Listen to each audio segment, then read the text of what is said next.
From journalism students at London Metropolitan University, this is Met Today. Hello, good afternoon. Welcome to London Met Today. I'm Carolina. And I am Benedict. The time is 5 o'clock on the 4th of March. On today's program, we'll be looking at London's current housing crisis, covering the conference on the topic hosted by London Metropolitan University. An interview with the host of the debate, Simon Cadman, head lecturer at London Metropolitan University. The housing bill and the protesters opposing the bill. Leah Alga will take the pulse of the street. On Tuesday evening, London Metropolitan University hosted the debate London, the Unaffordable City, where a group of panellists, including politicians and campaigners, shared their views on the controversial topic and answered a few questions from the public. Emily Herman reports. London, the unaffordable city. This is a question that was discussed at London Metropolitan University on Tuesday. But is there a solution to this pressing housing crisis?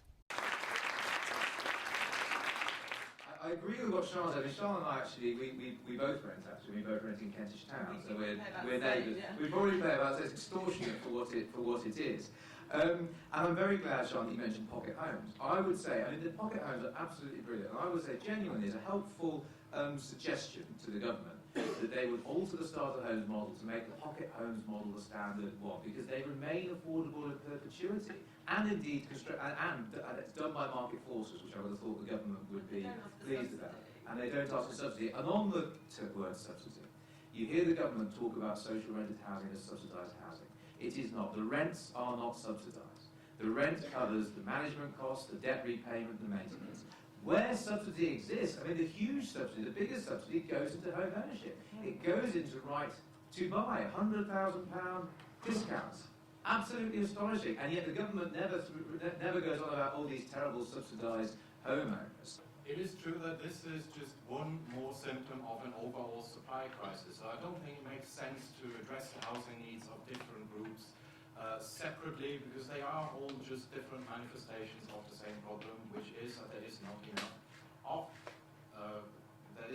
housing in London and actually in the country as a whole. We should also not forget that this isn't specifically a London problem. This is a nationwide problem, with London being the extreme upper end of it. But it is true that on the whole, the UK has been building fewer new houses than any comparable country for over 30 years relative to population size.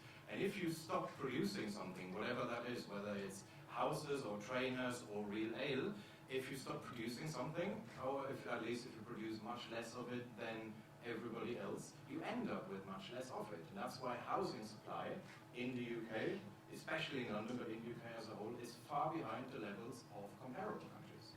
Well, I should say that I agree with the same arguments that we have an undersupply of housing, and also it may be most acutely felt in London, but I can guarantee you that it's not just a London problem. And we certainly welcomed the Young Greens reports and the recommendations that came out of it. The biggest issue that we have right now is that if you don't start thinking about students as an actual group of people that have specific housing needs, what will end up happening without a strategic view of how students are going to affordably live while they enrich themselves, which will enrich our country further, is that you may end up having a bunch of lovely family-sized homes, and then you cram a bunch of those students into those homes to share the rent. And so if you're not thinking about how students need accommodation, then you might actually just be shooting yourself in the foot about your overall strategy of what kind of homes we need and for whom. And so I think that, and I know that this is a wider issue around universities funding, and you see these really fancy student homes coming up because universities are being forced to bring in more international students to make their bills. So I think that it's a wider issue, not only of the housing crisis, but how we value higher education and how we're going to keep students in university without killing themselves, basically, to get to graduation day. The Green Belt is there for two reasons. One is to prevent London becoming a city of sprawl. I'll talk about sprawl in a minute. But it's also to provide access to the countryside for people. And this is countryside that might be a golf course, it might be a walk, it might be a playing field. I was visiting sports grounds in Redbridge today that are being scheduled by the council there for development into thousands and thousands of houses. But there are also thousands and thousands of people who use those sports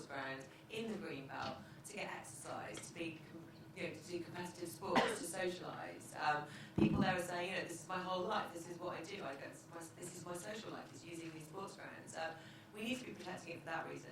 But on sprawl, I mean, the type of development we see when there are no planning controls and no rules on brownfield first, on town centre first, on densification, are really poor places to live. They're places that don't have good connections to public transport. They're places that have long walks between the homes. I grew up on an estate like that on the outskirts of a town in Gloucestershire, and you know we were car dependent. If we wanted to go anywhere, we had to get a lift.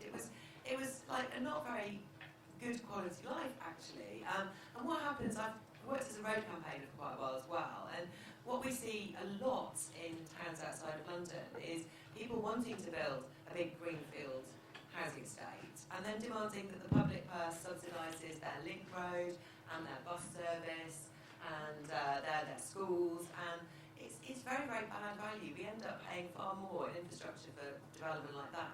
What we've had is a housing market which hasn't been open to new entrants. In fact, the smaller developers have gone to the wall, fallen by the wayside. We see hardly any self-building taking place. If you look at Austria, for example, 80% of the homes in Austria, 60% of the homes in Germany are provided through self-build. In the UK, less than 10%. And why is that? It is because of the restrictions on land and the planning restrictions that we have. And I mean, where I'm going to differ from Christian is he thinks, you know, I'll come to a deal with you, Christian. I will absolutely support building on the green belt as long as we start with Hyde Park. Because there is a piece of land and it's absolutely ideally placed. You could solve an awful lot of London's housing problems just by building on Hyde Park. And this is not the only controversial idea in this lively debate. Emily Herman, Met Today. We spoke to a few attendees to see what they thought of the debate.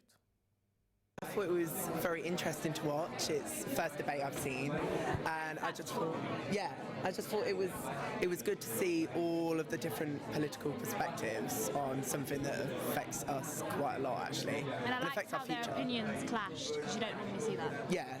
Yeah, no, we were hoping for seeing an argument between them. In terms of solutions, I think there was quite a few question dodging maybe. I heard a lot of what has caused this situation that we're in, but not a lot of how we can get out of the shit we're in. I liked was it Christian that was saying about building on the green belt. I've always thought the building on the green belt was like a bad thing, but listening to his sort of side of it made me sort of look at that differently. So it was good to hear the two sides of that. I thought the debate was very interesting. One thing I thought that we were dancing around the edge of was rent controls and whether or not they're a good thing. And I think the experience in many continental cities is that rent controls are a good thing, but the right-wing argument against that is that if there are rent controls, there's not sufficient profit, so private landlords get out of the game. I think that isn't true if rent controls are tied to, for example, inflation or to some sort of citywide standard. I think Tom Copley really wanted to make that argument, didn't quite come out. None of them really offered like a solution. I think it was more just going around the topic and saying what shouldn't be done, and then someone said like maybe we should try that, but none of them really offered anything like concrete, but they're politicians and economists, so I wasn't really expecting them to. We also interviewed Simon Cadman, head lecturer at London Metropolitan University and host of the debate. I thought it was a real success. We're all very proud of what happened on Tuesday. Attendance by our students was amazing, but we also had guests from other parts of the university as well, which was very, very encouraging. We want to include as many people as possible in big events like this. But of course it was all down to the panel, really. It was a panel of exceptional quality. To get the Green Party candidate for the London Mayor race up on the platform in amongst the guests, Sean Berry, was superb. One of the topics discussed at the debate was the housing bill. It's a controversial piece of legislation introduced by the Conservative government, which aims to boost home ownership for the first-time buyers and extend the right to buy for the housing association tenants. The scheme also introduces a pay-to-stay for tenants in council houses earning more than £40,000 per household a year, but sales of housing stock will force the poorest out of expensive areas. Some experts argued that the housing bill could lead to the end of affordable housing market, life worse for thousands of people on low income. It is predicted to be a £2.2 billion cut to council homes, with a loss of 80,000 council homes during the next 4 years. But the government argues that more homes were built as a result of the right to buy in the first year of the scheme being introduced. Overall, 250,000 homes a year need to be built in order to solve the soaring housing crisis.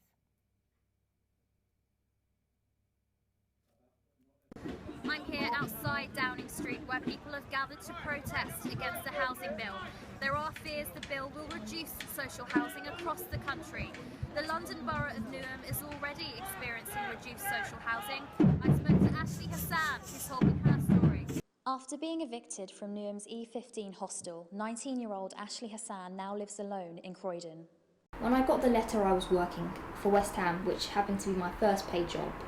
Whilst trying to look for somewhere to live on £75 a week, I lost my job and I was called unreliable. My fears are very real, because if the landlord does ask for his property back, that would mean that my reputation is ruined in the sector that I want to work in, and I would then be moved to temporary accommodation. Just on this floor, there's 2 other people from E15 Focus. Downstairs, there's 2 more. That's 5 people from E15 Focus, all being moved here because there just simply isn't anywhere else to put them in London. The Carpenters estate is surrounded by private apartment complexes, whilst only 54 out of 700 council properties are currently occupied. Campaign group Focus E15 have been fighting for people who live on the estate. We are kind of lost on the queue. And since the Olympics bid came, people are being gentrified off the estate and they're being boarded up. Some of the places have been boarded up for up to 8 to 9 years, and Focus E15 occupied 4 flats just to prove a point that there's nothing wrong with these properties and that people should be living in them, not on the street or being sent miles and miles away from their social network. Newham Council are planning to redevelop the estate. Councillor Ken Clark has said it will do so by significantly increasing the amount of homes available, as well as improving the public realm and creating many more job opportunities. This is Rosie Quigley reporting for Met Today. We sent our reporter Leah Alger to see what the public thought. According to the BBC, the country is facing up to a house building crisis. My son is living in a very tiny bedroom flat. He can't get a 2-bedroom flat. It costs 800,000-900,000. Where are they going to get the money? It's ridiculous, I think. There's not enough homes about. It's just everyone's struggling to get a home. It's too expensive to get your deposit. People are renting, can't afford to save up for a deposit because it's just ridiculous now, the prices. It's just hard for everyone. People would say yes, some would say no, but for me, it's okay. As far as you working, you can be able to pay for your housing, I think it's fair enough. To get a mortgage, you need amazing credit history. So even if you miss your phone bill like me, like your credit goes down. According to London Housing Report, average house prices in London rose by 7.2% in September 2015. Average prices in England as a whole grew to 6.4% in the last year. And finally, is London heritage under threat due to the high amount of housing development? Well, Lindsay Henderson went to find out. In an attempt to create more homes across London, sites like this are becoming more common. With new builds popping up across the city, there is great concern that the heritage of London is under threat. The city and its historical landscape could be ruined by poorly built skyscrapers and tower blocks. While buildings like the Shard attract thousands of visitors each month, the historical aspects of the city are what makes it so special. Historic England is the body in charge of conserving the built environment. Chief Executive Duncan Wilson said, "London's historic environment is one of our greatest assets, culturally, socially and economically. It lies at the heart of London's identity and distinctiveness." This site, come September, will house 873 student flats. Each bedroom has an ensuite that is shipped in as a complete pod from China. At £200 a week, the accommodation is set to attract international students from wealthy families, rather than home students who cannot afford the extortionate price. That's it from Met Today team. Thanks for watching. See you soon.